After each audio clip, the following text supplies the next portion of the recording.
Hello, good evening. According to this, I think I'm live. It's Leslie here from Wild Country Woman, woman's health coach and all-round champion of the perimenopausal woman. Hopefully, it would be great if somebody could indicate that they can see that I'm live, just for my own sanity's sake. Not that I mind talking to myself, that's absolutely fine. But for people on who might watch this on replay, I'm not going to hang around too much for that because I know that can be quite annoying. But yeah, hopefully there's somebody there. I don't know how quickly will show up. So I normally come via Zoom, but it's not playing ball. So as I said, I'm a women's health coach. I specialise in working with women in their perimenopausal years. It's been an interest for me since my late 30s.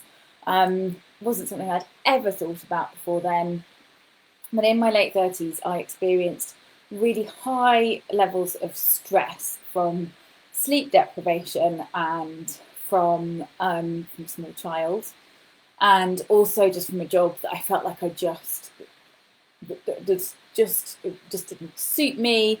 It felt very stressful, and it actually felt I had a brief that just felt completely impossible. And those two things together, early parenthood and another toddler as well, kind of really high stress levels. So even though I couldn't sleep, when I did get the opportunity to sleep, I actually had insomnia. I started having sweats. My menstrual cycle was all over the place, and I had really bad eczema on my face, things I've never struggled with before. And somebody suggested to me that it could be perimenopause, and I was horrified because I thought that was something that happened in your 50s, and I'd never really heard of the phrase perimenopause before. But shortly after that, I left my job and I started working in women's fitness initially, and then women's health. And perimenopause just kept coming up. So I did a course in the Third Age Woman and then another women's health coaching qualification, and ran a course called the Feel Good 40s, which is all about embracing both your 40s and beyond, as well as understanding perimenopause and understanding our hormones and hormone change. And so I was delighted and am delighted. There's so much campaigning work going on, celebrities talking about their experience of menopause. And I was delighted to see the kind of coverage that the Davina documentary got before the event, as well as since. It feels like everyone's talking perimenopause, which is brilliant. But I know that quite often after we watch these things, we can end up thinking, with lots of questions and concerns, or it can just, or feeling a little bit blank, or what was it that I just watched? So I thought that it might be useful for, if you've got any questions, to let me know. But also, I thought I'd just go through some of the key points that came out for me in that documentary last night, and that you might find that useful.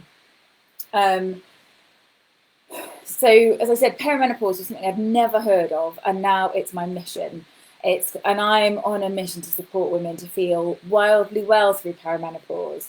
So to not get bogged down in thinking about symptoms, symptoms and just treating the symptoms, but to think about how you really, really want to live your life both now and in the longer term.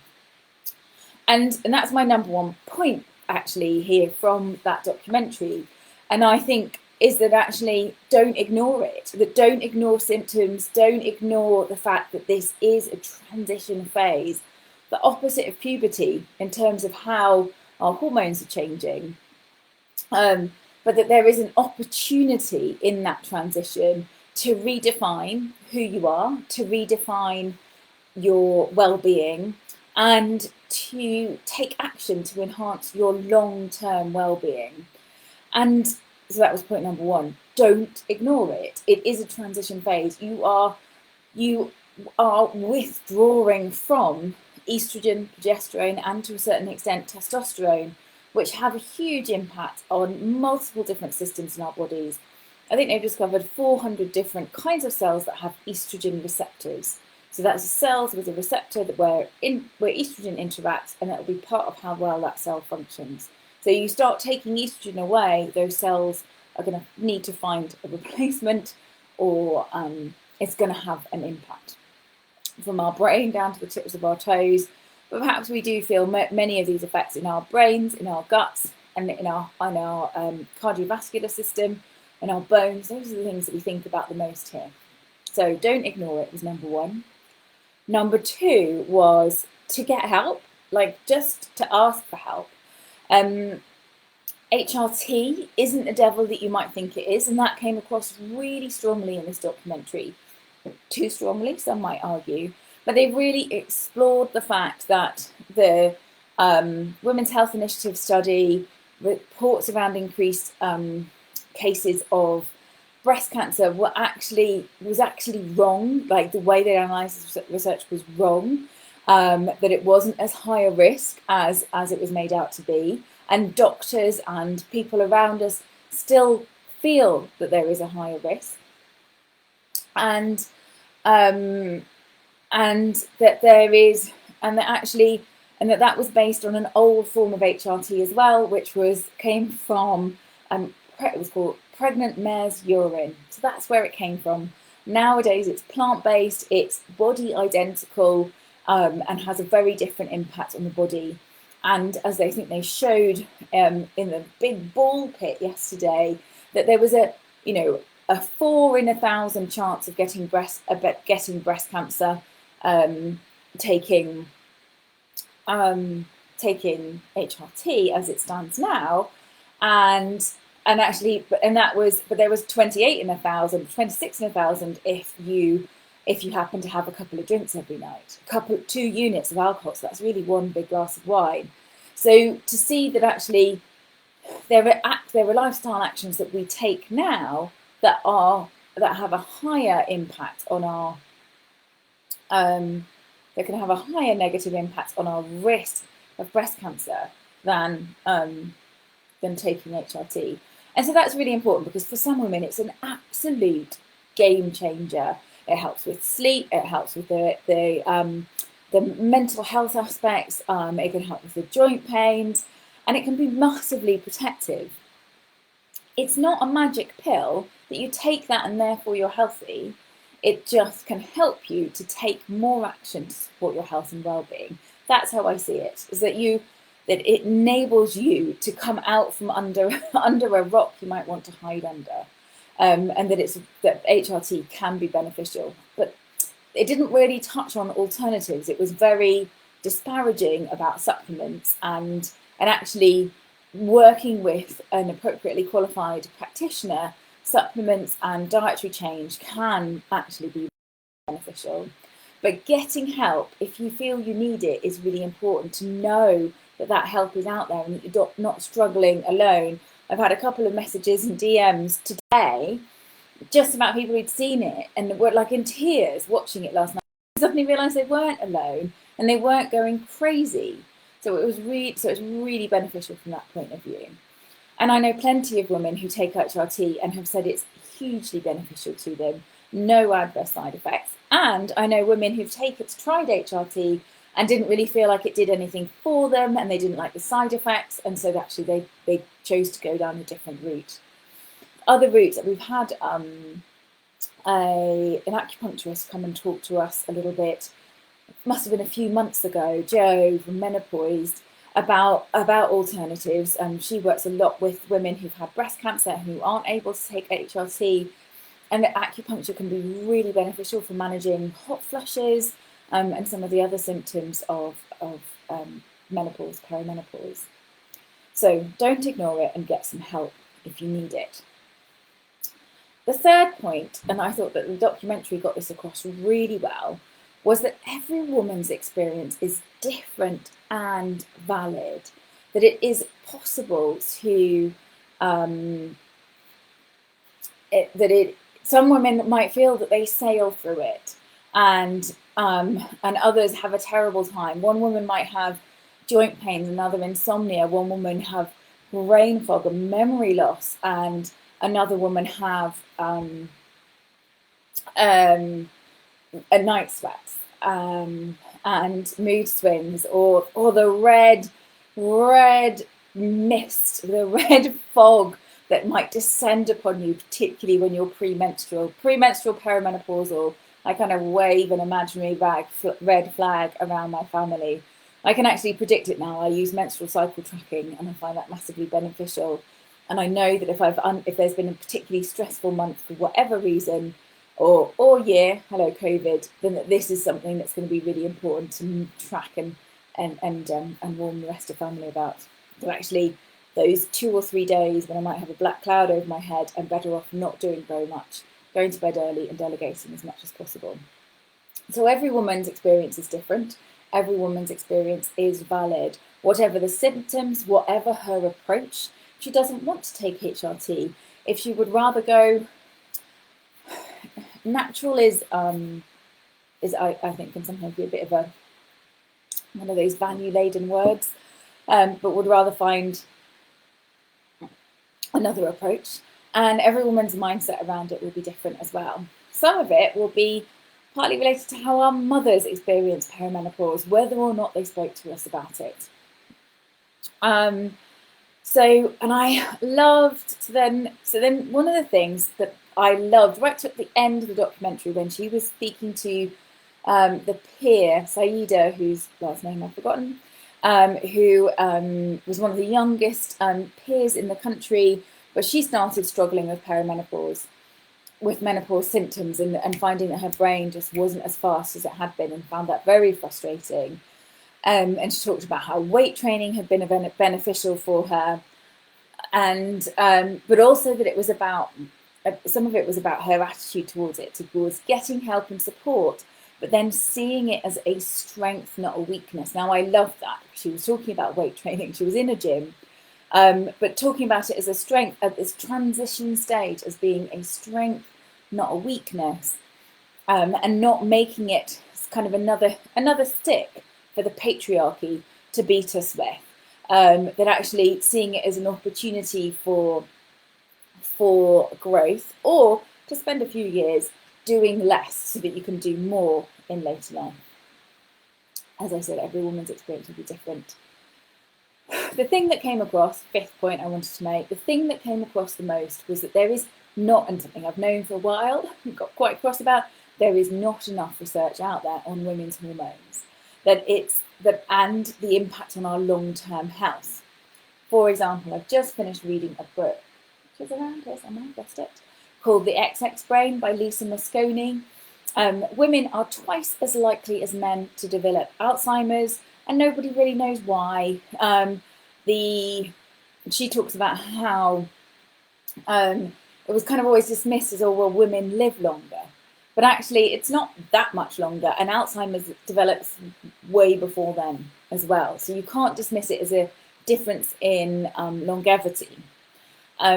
She considers, based on the evidence that she's looked at, that estrogen has a big impact on protecting the brain, and that somehow as estrogen levels decline, that our brain is less able to look after itself. So plaques that build up, they don't know for sure, but the plaques that build up in Alzheimer's, the amyloid plaques, they think that they're just not being cleaned out properly.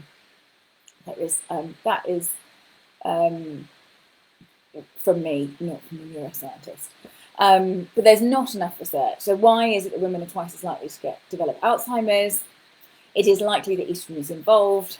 And then there were some really interesting studies around COVID and the outcomes for postmenopausal women who are on HRT were better than for those women who were not. So there's an impact, potentially an impact of a positive impact of estrogen on our immune system. And one of the health coaches that I have learnt from in the past, studied with in the past, got COVID and long COVID, and she considers that the fact that the time when she contracted it from her daughter was when she was both premenstrual, so when her estrogen was at its lowest level, and that she is perimenopausal and not taking HRT, likely had an impact on the severity of her symptoms. Now that's just based on her, but it was quite interesting She's really experienced, well versed in the research, and that was one of the things that she was considering as part of how it was she was so badly impacted by that. So the other thing that came up a few times, which was really interesting and I think is really important, is about menopause and its impact on women's working life. Menopausal women are the fastest growing population in the workplace. Women are entering perimenopause, menopause every day, and actually there are lots of women in work. And only 1 in 10 companies have a menopause policy. Now, I'm sure that that's a lot more than there were 5 or even 10 years ago. And a lot of those are big corporates that now have a menopause policy and have menopause support groups and have advocates, and that are educating men and women about menopause and the impact on the workplace, which is brilliant. And I wonder, does yours have? I can't see any comments, so I don't know if anyone's here listening live. But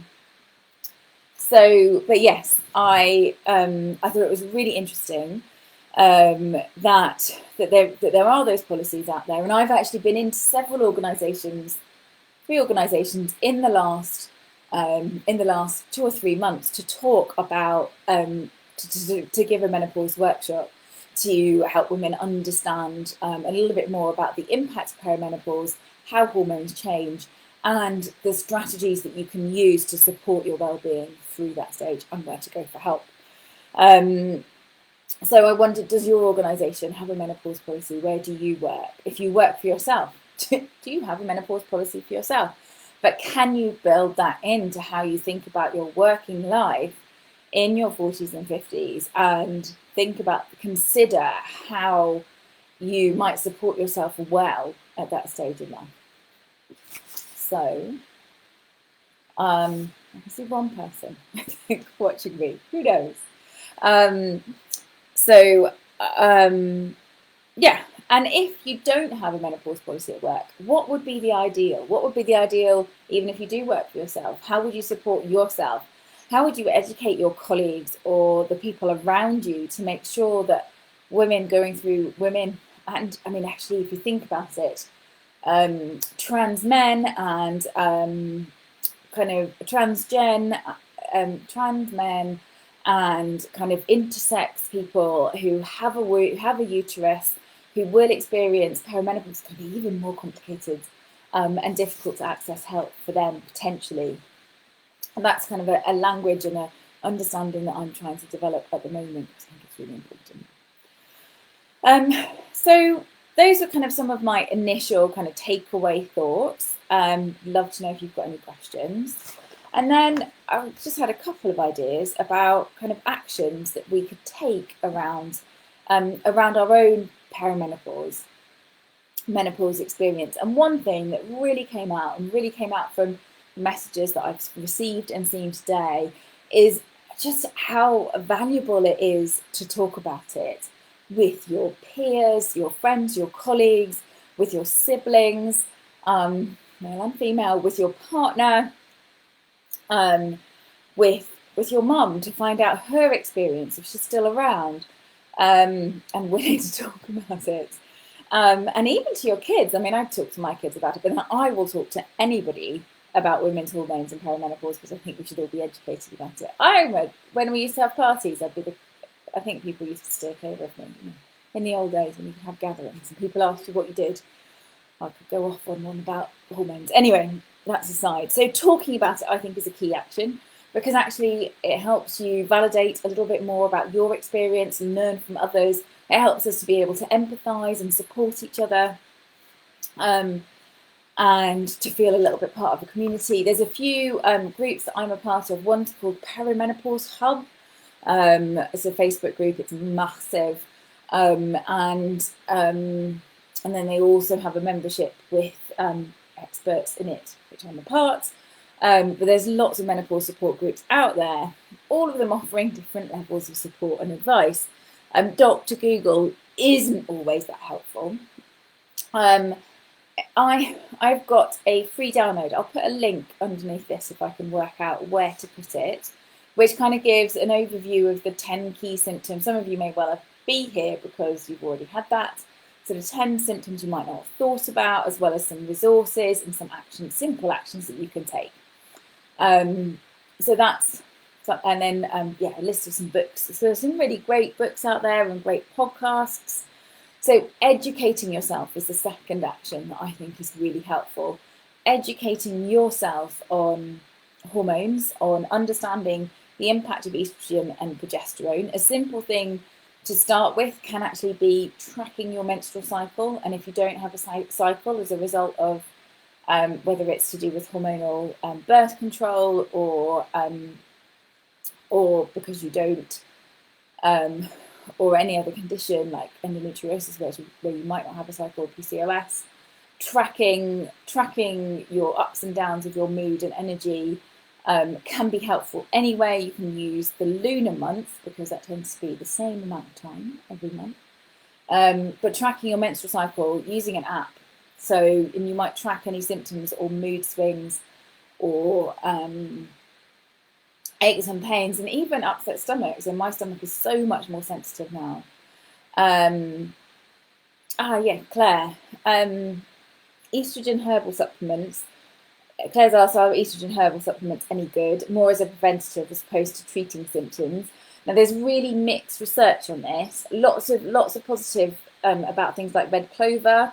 A lot of them are based. Some of them are based on soy isoflavones, and there's really mixed opinion about the impact of soy and whether the estrogenic impact of soy is can push up the risk of breast cancer. But even then, you'll talk to different people and have different responses to it, because actually, you think in Asian cultures, in Japan and China, where they eat a lot of soy, they actually have their risk of breast cancer is 4 times less or something like that. It's ridiculous. It's so much lower than it is for us, and they eat a lot of soy, but it's thought that perhaps they consume it better. So estrogen herbal supplements, I don't know. I think, like anything, it depends on how well you digest them, what your gut does with them, how well your body absorbs them. But to a certain extent, you can try. So often with these herbal supplements, it's going to be a much lower dose than something like than a transdermal estrogen, and it will take a longer period of time. Where I would start with that, if you're thinking about it as a preventative, would be to think about including more phytoestrogens in your diet. So natural phytoestrogens occur, so they kind of have an estrogen kind of impact on our body, estrogenic impact on our cells, and those come from things like fruit and vegetables, fruit and vegetables are slightly different, but fibre is brilliant for regulating estrogen levels. Whole grains are a good source of phytoestrogens, and things like lentils and legumes and seeds and nuts, linseed. So I tend to get linseed, grind it, keep it in the fridge, and I'll put a tablespoon of that on my cereal or in my smoothie, or sprinkle it on a salad, or put it in a soup nearly every single day, as that has a really positive. And I noticed the impact of that. But the short answer is, can take time. You need to work out how well it works. So you'd need to go, what in particular do I want this for? Why am I taking the supplement? And is it having a positive impact on me? So you might be, for example, I noticed this connection between, so my skin was getting really itchy, which was linked partly to stress, and this was a couple of years ago, but I started having linseed, a tablespoon of linseed every single day. And I'd tried various other things. So there's these creams that you can get with wild jam in. Wild jam is what they base the body identical, or they make the body identical hormones out of, because it's got a really similar structure to our main estrogen. We have 3 estrogens, but the main estrogen that we have. That didn't have much effect, but the linseed every day did. And it was a way of just kind of in experimenting in that. That was the one thing I could tell I had changed, and that made a big difference. So the thing is that perimenopausal women are like prime target of all kind of advertising, for whether it's about clothing, whether it's about wrinkle creams, whether it's about food, whether it's about diet plans. We are a absolute prime target audience, and the way in which you encourage us to buy things is by making us afraid of the impact of not buying it, many cases. And so I get quite cross about how some supplements are marketed really strongly, and they seem to play on women's fears around aging and weight gain and things like that. So estrogen herbal supplements can be helpful. I would probably want to want to take it over a period of time, and perhaps do a little bit of research into understanding a bit more about that, understanding a little bit more about what the dose should be and what form of estrogen it should be, and whether it's red clover or whether it's something else. Some of the key things, Claire, you've done my perimenopause workshop, I think, as well, and some of the key things that can help us in perimenopause are around lifestyle. So one of the things that affects our levels of estrogen and progesterone are high levels of stress. Will pull on the systems that produce estrogen and progesterone in the body, because it will prioritize the production of cortisol. And so high levels of stress will naturally lower your levels of estrogen. To a certain extent, actually, there are cases when that might almost be in reverse. But generally, it's a matter of playing it a little bit by ear. There are some great books and podcasts out there. As I said in my download, I've got a list of a few of those, and I will share some things in the group over the next few days if you want to take this further. And I run a workshop, and I've got one coming up on the 3rd of June called What is the Perimenopause? Because I think that actually we need to understand what it is and some of the key actions that we can take. And that's a 90-minute workshop on an evening, Thursday evening, and I'll walk you through some of what hormones are involved, what happens to our body when they change, and some of the key actions and treatments that you might consider in order to support your well-being for the long term. Because menopause is a transition, and it's a transition into the next phase of our lives. Menopause is just one day. Before that, you're perimenopausal, and after that, you're postmenopausal. One day, 12 months after your last period.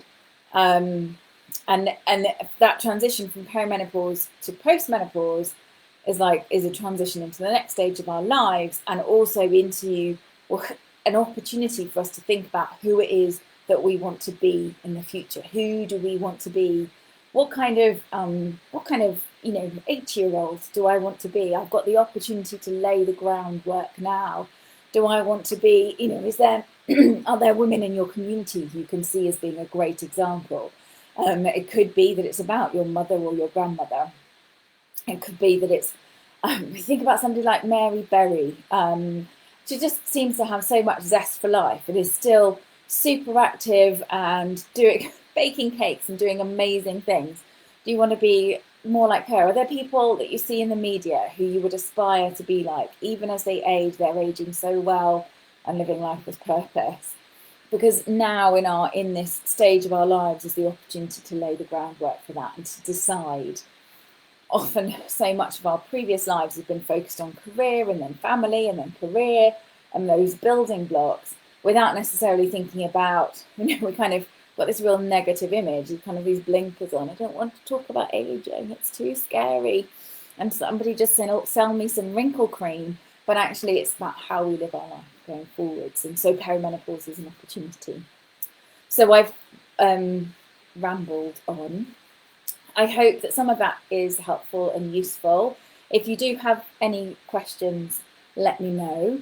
And yes, I'll put in a link down below for the perimenopause download that I have, as well as to the upcoming workshop on the 3rd of June, which is an opportunity to learn a little bit more about what hormone change is and some of the actions that you can take to support your well-being through perimenopause. We'll take a much deeper dive. So hopefully that works. Facebook and I aren't getting on terribly well with live videos at the moment.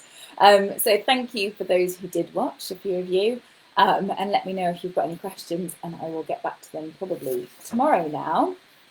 Sleep well. Sleep is a really important tool that we can use in perimenopause. It's when our bodies repair themselves. So sleeping well is absolutely really important, and yet it's something that we can struggle with. It's all good though. And it doesn't have, this is the thing with my workshop, is that it's about focusing on the positive, because mindset is really key as well. So I hope you have a good positive sleep and dream positive dreams about your own well-being, and thank you for listening, and let me know if you've got any questions. Take care. Bye.